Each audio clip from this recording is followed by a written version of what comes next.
Hello, everyone. Okay, so good morning, good evening, depending on where you are.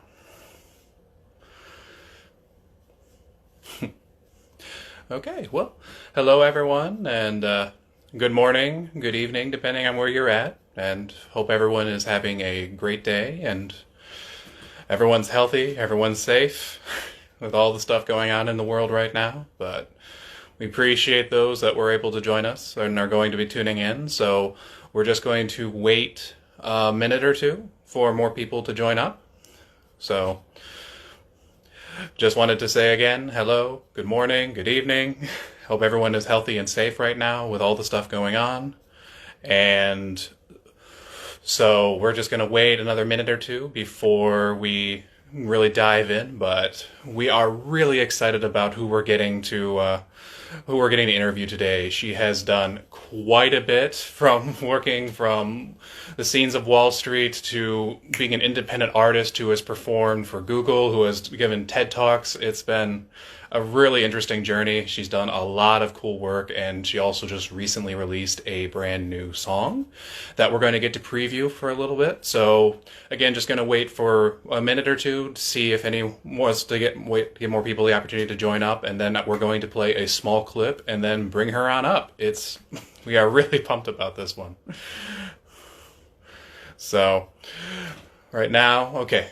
So we're just going to wait just one more minute and then just dive on in. But again, hope everyone is doing safe, everyone's okay.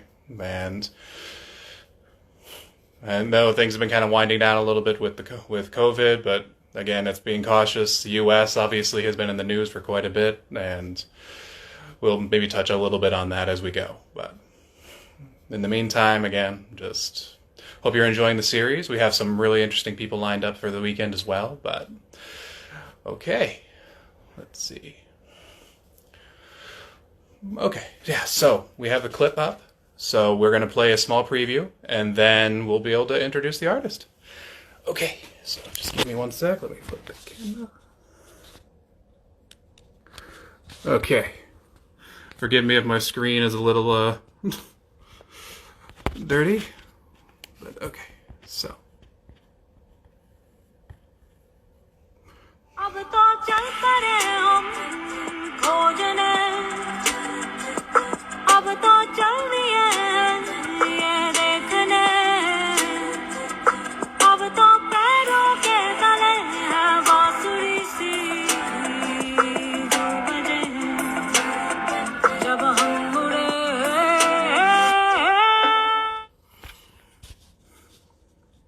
Okay, so now wasn't that great? Yes, that was the new single "Cage" by Subhi, and she is with us right now. So let's bring her on so she can tell us a little more about it, as well as her insights into the COVID landscape and the arts. So give her a second. Okay, well, the invitation is pending. Oh, hold on. There you are. Hi, Hey. Colin. How are you? I'm doing okay. How are you? I'm good. Yeah, excited to be on your show. So this is gonna be Well, fun. thank you for agreeing to join up. We were so happy when you said yes, and the new song is excellent. Just I Thank gotta say, you. yes, Cage has been. I've even like well, our viewers just got to see a little clip of it, and I just wanted to keep playing the whole thing because it was just really engaging. So Thank you. I yes, you are currently in New York right now, right? yes, so I'm currently in New York and spending time with my parents because of I guess this shelter in place situation. So yeah. Yeah, yeah. So shelter in place, and is everyone okay? How are you holding up with all the, I guess, because first there was the virus, and now obviously the protests, and it's been just a Yeah, nonstop of it's stuff happening. it's been pretty heavy. I mean, it's been pretty intense. I mean, we actually have a curfew in New York City every day. I mean, and it starts from 8 p.m. and it goes on until the next morning 5 a.m. And yeah, it's these are dark days in some ways because of all the stuff happening. But I'm glad that we're shedding light on the right things and asking for justice, which is very important. So Yeah. Yeah. Oh yeah, no, this has been brewing for a while, and I'm just glad it seems like some of it's beginning to kind of formulate a little more, and people are really getting to be able to discuss and actually prioritize the how we're going to try and fix it. But Yeah. for now, I'm just glad everyone's okay on your end. So we just played that preview Cage. Thank you so much for providing us with it. Thank you. So, and clearly with COVID, you've been busy. So, since you've just released the new single, could you elaborate a little more on what makes your style unique and what you want fans to take away from your new song? Yeah, so I think every song that I write has a story to tell. I write everything from my heart, nothing from my head. It's purely from how I'm feeling and how my journey's been so far.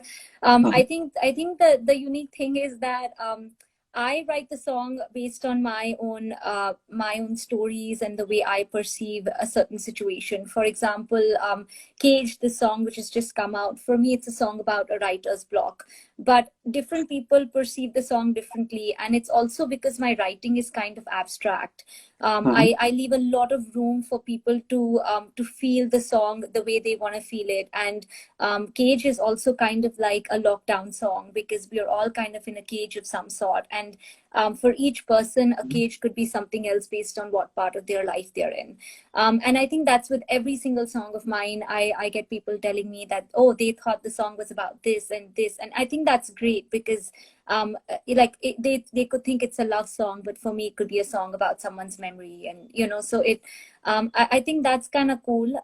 Everyone takes it Mhm. the way they want to. With Cage, I think the message that I want to really get across is that as a writer, I suffer through writer's block every couple of months. I get into this space where I can't think straight, and I kind of keep hitting a wall. And but what the song also talks about, it shines light on the fact that the joy that you get once you get out of that cage, once you release yourself and free yourself, because by that point you found another way to rediscover yourself and regain your confidence. And that's really what Cage is about. It's a song about a dark cloud but with a silver lining, and we just have to find it. Honestly, that works on so many different levels and is relevant in so many different ways right now. And Yeah. speaking of, so having released the song, and you've been doing some video shoots, you've been doing some new releases, all while under lockdown.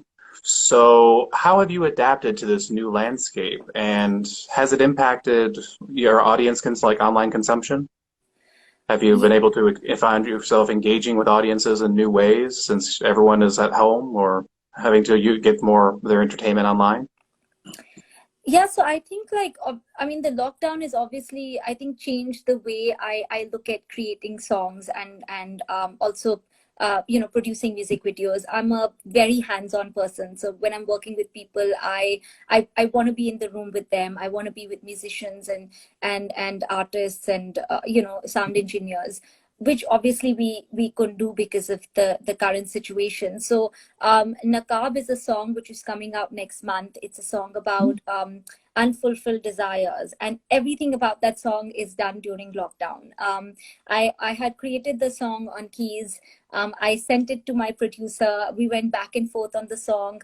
I've never recorded a final version of a song at home because I just don't have that kind of setup. But I had to figure out how to record the vocals at home, so they sound professional and they sound good and they work for the final version of the song. And so I recorded the vocals at home, then I sent it to him for mastering and mixing, and everything was done during the lockdown. With the music video, we wanted to have a music video for this song, but I work with a whole crew of people. There's a director of photography, there's a director, I have folks in the art department, and it's 8 to 10 people, and we all come together for a music video. And clearly we couldn't do that. So I actually ordered a green screen, which is, I think in India they call it a chroma screen, if I'm not wrong. So Amazon has this green screen kit, which includes professional lights and a green screen with a green screen band. So I ordered that. I had the green screen right behind me. And what that does is, if I'm singing, then you could put anything in the background and it'll make the video interesting. So we had the director of my music video on FaceTime on one phone. Another family member was taking was filming me while I'm playing the song and singing the song on another phone. And we shot the whole thing at home, and now it's gone to the editor to add lots of elements to make it interesting. So all of that was done, and we had to really figure out ways. So we had 3 phones in place, and we had to come up with ways of how we can do this with on people online as well as people at home, and make it work. So yeah, so that's the kind of stuff I'm trying to figure out right now. Well, it's incredible, and the amount of teamwork and coordination that it takes, even at the best of times, is huge. And so to be able to pull that off without having to be having the distance being in the way, we're really looking forward to seeing how it turns out. Me But too. no, but this has been a time that's really inspired a lot of that ingenuity, having to, at a necessity, try to replicate or recreate other ways to simulate how things were going before. So would you do that again? Like, now that the kinks have been kind of worked out, is that a process you'd be interested in doing in the future? Yeah, I mean, I think it honestly depends how this video turns out. It's my first time doing it, and we are all hoping the end product is good. This is the first time we've shot the whole video on an iPhone. So a lot of new elements. But I think if it works, it's cheap. Mhm. People don't even have to be in the same city for you to do it. So you could collaborate with someone whose work you love and who isn't in your town. And I think like those things come into play. Like, if this works, okay, what else can I do with this kind of work way? So Yeah, and it opens the doors to be able to collaborate with, again, like people from all walks potentially. Like, they don't need to travel. It really can cut down on some expenses, but still kind of widen the scope as to who you can work with. So, having said that, when it comes to on the audience side, have you found that lockdown has really been impacting how people are consuming your work? Have you been able to expand or meet some new audiences that you may not have otherwise? yeah, I feel like this, because of this lockdown, everyone's at home and people are really hungry for new content. So I think it's a great time for artists to release music. And what has happened is, I think the consumption of my songs have definitely gone up on Spotify and all other platforms. A lot of people are listening to my music, so I think, like, in that sense, the streaming has gone up, and it's like Cage has done really well. By the end of the first week, I had like 22,000 streams on Spotify alone for Cage, which was amazing. I've never had so many. Yeah, congratulations. That's incredible. Thank you. So I mean, so I guess like that's really happening. Like, people are listening, people are bored, they want new music, and I think so. In some way, it has helped. It has helped in the discovery of new artists. It's helped people to open up and listen to other music, which I think which is nice.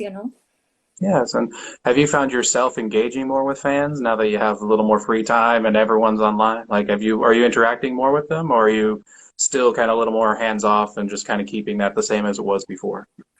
So I actually did my first Instagram live during the lockdown. So I think I'm also opening up as an artist. I'm actually, if I'm performing in person, I think I'm a good performer. But if I'm talking to people like this, I'm very shy because I can't see you, right? So I mean, I can see you, but like I can't see everyone else who's tuning in, and so it's kind of like a one-way communication. So I've been very shy with going live on Instagram, but with the current situation, I can't do live shows. So this is my way of speaking to people, and I think I started becoming more active and more engaging on social media in the past 2 months. Mhm. Okay, and are you hoping to, as we begin to get out of as we begin to leave lockdown, are those habits that you're hoping to continue, or what is something that you've changed during lockdown that you're hoping to keep with you as we evolve towards the next phase? So I think I mean, I definitely think like audience engagement is key, right? Like you have to be you have to be close to your audience, and I think once you establish that link, you kind of want to keep it going. You want people to know you're there, and you want them to hear your stuff. So I definitely think that's one part which I'm gonna keep going. I do plan on releasing one song per month for the rest of the year.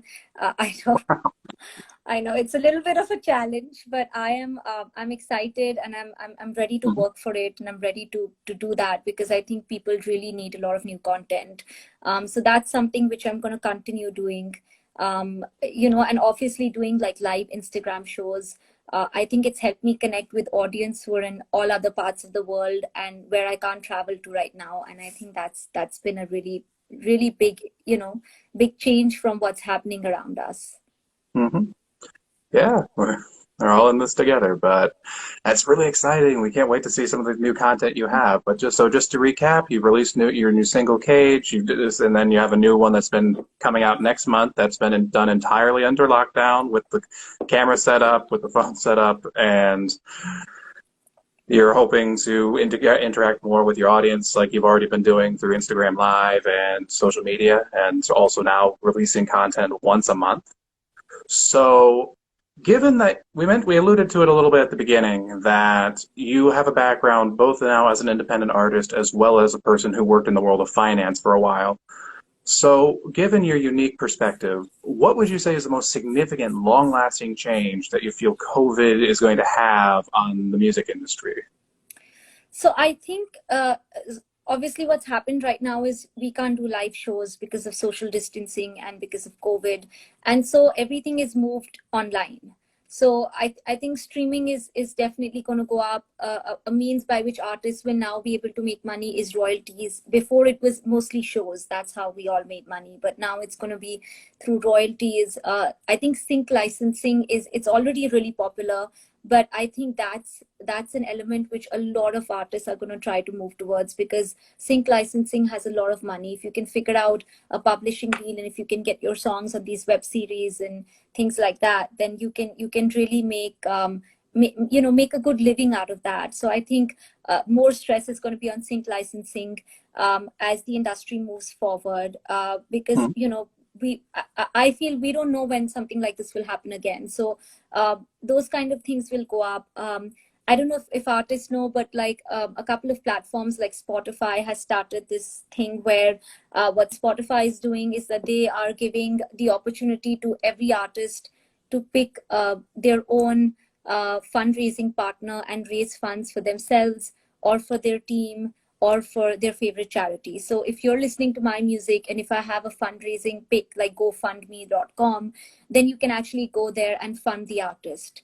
So I think things like these will go up. If you're listening to an artist and you've never met them and you've never been to their show, but you love their work, then you would want to support them online. So I think things like those will come up.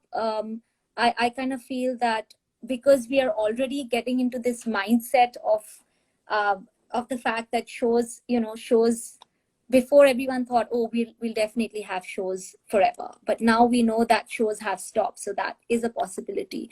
So I think a lot of the ways to make money is going to move towards more of the digital platforms as we move forward. Okay. And so you mentioned licensing. Could you elaborate a little more about like what that looks like, how an artist would go about it? Because my current understanding is licensing is like if you want your song featured like in a TV show or a web series or a movie or commercial, and then so you can sell the licensing rights to it so it can be used for that. Is that kind of what that is? Or Yeah. So sync basically means syncing audio to video. And what sync licensing means is if I have a song and if there is this web series or if there is this film or this commercial where I feel my song might fit, then I can pitch to different companies to get my songs into different platforms. There are sync licensing agents. What they do is they actually have artists, and their job is to constantly pitch their artists to all these other companies. There are music supervisors. every project has a music supervisor. So every TV series has a music supervisor, commercials have music supervisors, and their names are always written in the end credits of, of a project or a TV series. So if you really like a TV series and you think, oh, my song would be a great fit for this kind of TV series, then you can reach out to the music supervisors by finding their name. That's actually the tricky part. Like, how do you get their contacts? Because the really good ones, their contacts are not easily available. But so you have to dig a little and do some research. Another way is to pitch your songs to sync licensing publications. There are tons and tons of them. You just have to see which one works for you, which one works for your genre, and pitch to them accordingly. And it's a lot of work. You have to keep pitching and keep pitching. But if you have a sync licensing deal or a publishing deal, as they call it, that really helps you, make money through these other avenues apart from creating and apart from playing music live. Yeah. Yeah. So then, as an independent artist, when you're starting, would you say which one would you recommend for them to do? So if they have a kind of a smaller profile, but they want to try to get bigger, how would you recommend they go about licensing? Would you say that they should just start reading out to like the state publishing and then they can try to be the middle person, or should they instead hold off on that and build a larger social media following, or both at the same time? How would you recommend that for them to work on that? So honestly, I am also figuring this out right now as we go. I don't have a publishing or licensing deal. I have had a song or two in different web series and things like that, which has been really exciting for me. Uh, Mhm. but I think I think a lot of it is a hit or miss. Sometimes it does matter how big you are as an artist. I think really big brands like Apple and Nike and all of them, they have a lot of money, so they want to get the top artists, so they want to get artists who have a really big following.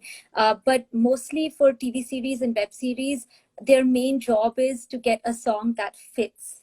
That's really what they want. They just want a song that fits that scene and works for it. And honestly, it doesn't matter. You could just be an artist who has released a debut EP and you only have like 5 songs or 4 songs online. But if that song fits for what they're looking for, it doesn't matter how many followers you have. Because that's their job. They just have to find the best thing for their video. So I think it honestly works both ways. And artists, when they are new and they have songs up, even if you don't have songs out, but you have a series of songs that you think might be good for movies and for web series, just start pitching them. Just reach out to these publications, cold call, cold email, speak to them, and pitch your stuff. Excellent. That is a really interesting avenue and an understated one. Frankly, in general, music and media seems to be almost underappreciated, but it's can really do a lot to set the mood. So that is a fascinating avenue for new artists to explore. Totally. So, yeah.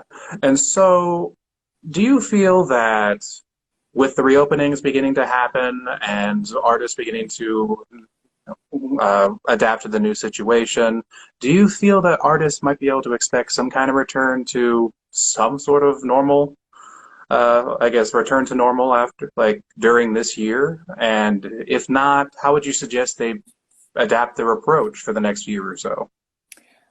So I think that the new normal is going to be, people in a limited setting. So maybe like 10 people or 5 to 8 people. And I think if people want to perform, they will have to perform to a very, very niche audience, a very small group of people, and maintain social distancing. That COVID is here to stay for the rest of the year. We all know that, and I think there's no easy way to put it. Things will start opening up a little, but I still feel that a lot of artists will have to find ways to either have some kind of sponsorships with organizations or brands and start performing online and getting money that way for their work. I think that's one way to go about it.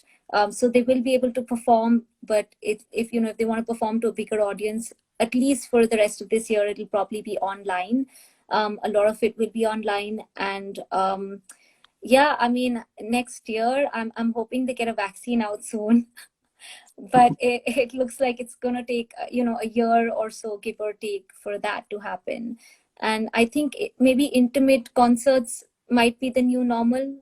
We can't expect any festivals, any major concerts or shows. It'll probably be like a show with a couple of people, and or even Zoom. I don't know if you know about this, but a lot of companies are helping artists create these Zoom private parties. So if I'm an artist, I can perform at a private event that you conduct on Zoom with all your friends, and it's a ticketed event. So you and your friends are gonna pay for pay for having me on board to perform and entertain you all, but it's all going to be on Zoom.